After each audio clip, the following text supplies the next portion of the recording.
Hello everyone, ಎಲ್ಲರಿಗೂ ನಮಸ್ಕಾರ. ಎಲ್ಲರೂ ಹೇಗಿದ್ದೀರಾ? ಇದು ಗುರುವಾರದ ವ್ಲಾಗ್ ಆಗಿರುತ್ತೆ. ಗುರುವಾರ ನಮ್ಮ ಮನೇಲಿ ಪೂಜೆ ಆಗಿದೆ. ಸೊ ತುಂಬ ಚೆನ್ನಾಗಾಯಿತು ಆ್ಯಕ್ಚುಲಿ ಪೂಜೆ ಎಲ್ಲ. ಬೆಳಗ್ಗೆಯಿಂದ ವ್ಲಾಗ್ ಸ್ಟಾರ್ಟ್ ಮಾಡ್ತಾ ಇದ್ದೀನಿ.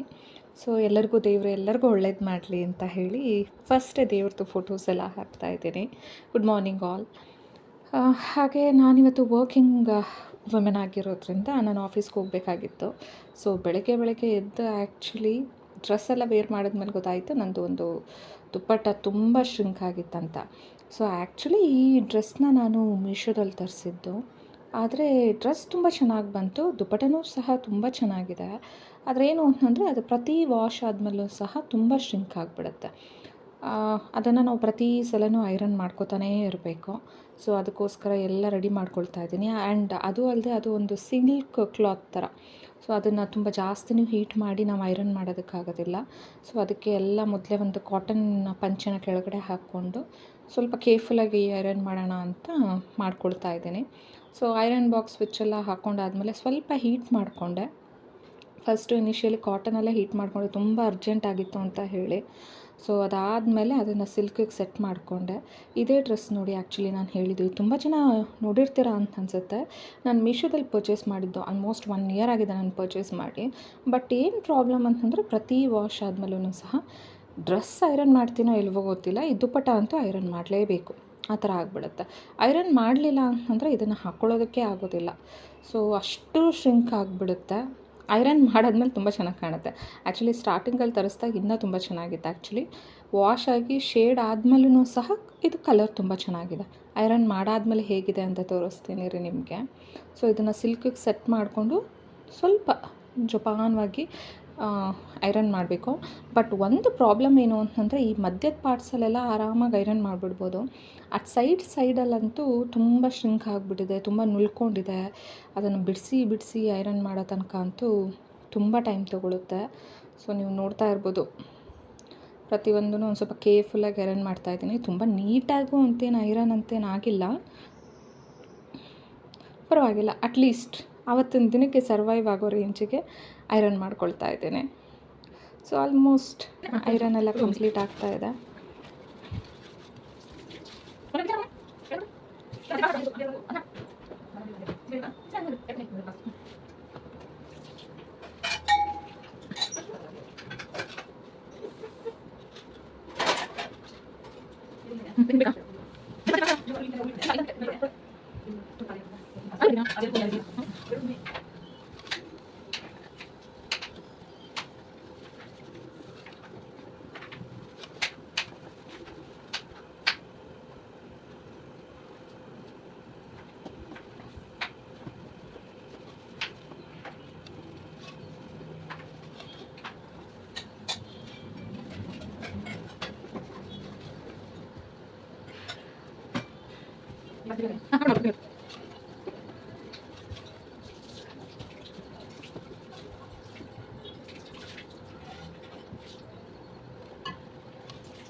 ಫುಲ್ ಐರನ್ ಆಯಿತು. ಇದೇ ನೋಡಿ ದುಪ್ಪಟ್ಟ. ಸೊ ಅದಕ್ಕೆ ಅವತ್ತಿನ ದಿನಕ್ಕೆ ನನಗೆ ಹಾಕ್ಕೊಂಡು ಹೋಗೋದಕ್ಕೆ ಹೇಗೆ ಬೇಕೋ ಆ ಥರ ಐರನ್ ಮಾಡ್ಕೊಂಡಿದ್ದೀನಿ. ಸ್ವಲ್ಪ ನೀಟಾಗಿ ಆಗಿದೆ. ಅಲ್ಲಲ್ಲಿ ಸ್ವಲ್ಪ ನರಿಗೆಗಳಿದೆ. ಮೇಜರಾಗಿ ಎಲ್ಲೆಲ್ಲಿ ತುಂಬ ನರಿಗೆ ಇತ್ತು ಅದನ್ನೆಲ್ಲ ಒಂದು ಸ್ವಲ್ಪ ನೀಟಾಗಿ ಮಾಡ್ಕೊಂಡಿದ್ದೀನಿ. ಇದು ಮತ್ತೆ ವಾಷಿಗೆ ಹಾಕಿದಾಗ ಮತ್ತೆ ಅದೇ ಥರ ಆಗುತ್ತೆ, ಮತ್ತೆ ಐರನ್ ಮಾಡಬೇಕು. ಇದೇ ನೋಡಿ ಡ್ರೆಸ್ ನಾನು ತೋರಿಸ್ತಾ ಇರೋದು ನಿಮಗೆ. ಸೊ ಈ ಡ್ರೆಸ್ ತುಂಬ ಚೆನ್ನಾಗಿದೆ ಆ್ಯಕ್ಚುಲಿ. 1 ವರ್ಷ ಆದ್ರೂ ನನಗೆ ಕಲರು ತುಂಬ ಚೆನ್ನಾಗಿದೆ ಆ್ಯಂಡ್ ಡ್ರೆಸ್ಸು ಸಹ ತುಂಬ ಚೆನ್ನಾಗಿದೆ. ಬಟ್ ಏನು ಅಂತಂದರೆ ಐರನ್ ಮಾಡಿ ಹಾಕ್ಕೊಬೇಕು, ದುಪ್ಪಟ್ಟ ಸ್ಪೆಷಲಿ. ನೀವು ಡ್ರೆಸ್ ಐರನ್ ಮಾಡ್ತಿರೋ ಇಲ್ವೋ, ದುಪ್ಪಟ್ಟ ಐರನ್ ಮಾಡಬೇಕು. ಹಾಗೆ ನಾನು ಇವತ್ತು ಮಾರ್ನಿಂಗ್ ನಾನು ಟಿಫನ್ ಮಾಡೋದಕ್ಕಾಗಲಿಲ್ಲ. ಸೊ ಅದಕ್ಕೆ ಅಲ್ಲೇ ನಾನು ವರ್ಕ್ ಪ್ಲೇಸಲ್ಲೇ ಮಾಡ್ಕೊಳ್ಳೋಣ ಅಂತ ಎಲ್ಲ ಪ್ಯಾಕ್ ಮಾಡ್ಕೊಳ್ತಾ ಇದ್ದೀನಿ. ತುಂಬ ಬಿಸಿಲಿರೋದ್ರಿಂದ ನಾನು ಆ್ಯಕ್ಚುಲಿ 1.5 ಲೀಟ್ರು ನೀರು ಕ್ಯಾರಿ ಮಾಡ್ತೀನಿ.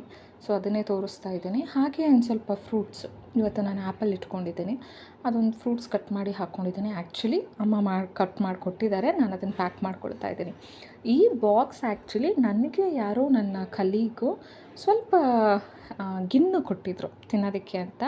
ಸೊ ಅವರಿಗೆ ಬಾಕ್ಸ್ ರಿಟರ್ನ್ ಮಾಡಬೇಕಾದ್ರೆ ಖಾಲಿ ಬಾಕ್ಸ್ ಕೊಡಬಾರ್ದು ಅಂತ ಸ್ವಲ್ಪ ಮನೇಲಿ ಚಕ್ಲಿ ಮಾಡಿರೋದಿತ್ತು.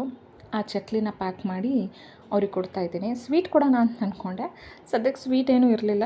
ಸೊ ಅಟ್ಲೀಸ್ಟ್ ಏನಾದರೂ ಒಂದು ಖಾಲಿ ಬಾಕ್ಸ್ ಯಾಕೆ ಕೊಡೋದು ಅಂತ. ಹಾಗೆ ಇದು ನಾನು ಆ್ಯಕ್ಚುಲಿ ಮೊಸರು ಬಜ್ಜಿ ಹಾಕೋದು ಮತ್ತು ಮಜ್ಜಿಗೆದೆಲ್ಲ ವೀಡಿಯೋ ಮಾಡಿದ್ದೆ, ಬಟ್ ಆದರೆ ಅದು ರೆಕಾರ್ಡ್ ಆಗಿರಲಿಲ್ಲ. ಸೊ ಅದರಿಂದ ಈ ಚಿಕ್ಕ ಬಾಕ್ಸಲ್ಲಿ ಒಂದು ಸ್ವಲ್ಪ ಮೊಸರು ಬಜ್ಜಿ ಜೊತೆಗೆ ಮಜ್ಜಿಗೆ. ನನಗೆ ಮಜ್ಜಿಗೆ ಇರಲೇಬೇಕು. ಅದರಿಂದ ಒಂದು ಸ್ವಲ್ಪ ಜಾಸ್ತಿನೇ ಮಜ್ಜಿಗೆ ಕ್ಯಾರಿ ಮಾಡ್ತೀನಿ ಮಧ್ಯಾಹ್ನಕ್ಕೆ. ಆ್ಯಂಡ್ ಇವತ್ತು ಬ್ರೇಕ್ಫಾಸ್ಟ್ ಏನು ಅಂತಂದರೆ ಪಲಾವ್ ಮಾಡಿದರು ಅಮ್ಮ. ಸೊ ಪಲಾವ್ ಜೊತೆಗೆ ಒಂದು ಸ್ವಲ್ಪ ಮೊಸರು ಬಜ್ಜಿ ಇರಲಿ, ಇಲ್ಲಾಂದರೆ ಗಂಟ್ಲಲ್ಲಿ ಖಾರ ಖಾರ ಅನಿಸುತ್ತೆ. ಸ್ಪೆಷಲಿ ಈ ಬಿಸಿಲಲ್ಲಿ ಅಂತ ನೀಟಾಗಿ ಎಲ್ಲ ಬಾಕ್ಸಿಗೆ ಪ್ಯಾಕ್ ಮಾಡ್ಕೊಳ್ತಾ ಇದ್ದೀನಿ. ಸೊ ಇದು ನನ್ನ ಮಾರ್ನಿಂಗ್ ಬ್ರೇಕ್ಫಾಸ್ಟ್ ಎಲ್ಲ ಆಗಿತ್ತು. ಲಂಚಿಗೂ ಸಹ ನಾನೇನು ಬೇರೆದೇ ಬೇಕು ಅಂತೇನು ಎಕ್ಸ್ಪೆಕ್ಟ್ ಮಾಡಲ್ಲ. ಏನಿರುತ್ತೆ ಸದ್ಯಕ್ಕೆ ಮನೇಲಿ ಅದನ್ನೇ ಕ್ಯಾರಿ ಮಾಡ್ತೀನಿ.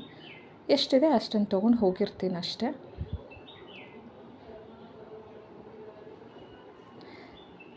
ಆ್ಯಂಡ್ ಇನ್ನೊಂದೇನು ಅಂತಂದರೆ ನಂದು ಫಸ್ಟ್ ಸ್ಕ್ಯಾನಿಂಗ್ ರಿಪೋರ್ಟ್ ನಿಮಗೆ ತೋರಿಸೋಣ ಅಂತ. ಸೊ ಇದು ನನ್ನ first scanning report actually.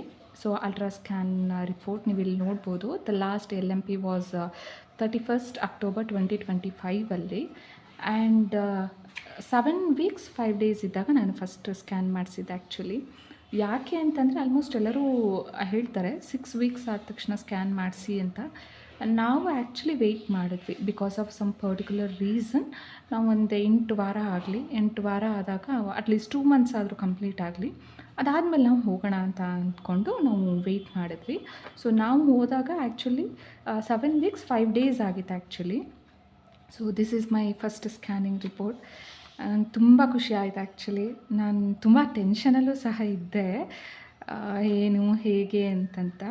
But ಹೋದ್ಮೇಲೆ ನನಗೆ ತುಂಬ ಖುಷಿ ಆಯಿತು. ಆ್ಯಕ್ಚುಲಿ ನನಗೆ ಹೊಟ್ಟೆ ಸೈಜ್ ಇದ್ದಿದ್ದು ನೋಡಿ ನಾನೆಲ್ಲೋ ಟ್ವಿನ್ಸ್ ಅಂತ ಅಂದ್ಕೊಂಡಿದ್ದೆ. ಟಚ್ವುಡ್ ಆದರೆ ಸಿಂಗಲ್ ಬೇಬಿ ಇದ್ದಿದ್ದರಿಂದ. ಸೊ ನನ್ನ ಹಾರ್ಟ್ ಬೀಟ್ ಆ ಟೈಮಲ್ಲಿ ನನ್ನ ಬೇಬಿದು ಹಾರ್ಟ್ ಬೀಟ್ 162 per minute ಇತ್ತು. That is very normal. So ಬೇರೆದೆಲ್ಲ ಅವಾಗೇನು ಜಾಸ್ತಿ ಏನು ಸ್ಕ್ಯಾನ್ ಅಂತ ಏನೂ ಮಾಡೋದಿಲ್ಲ.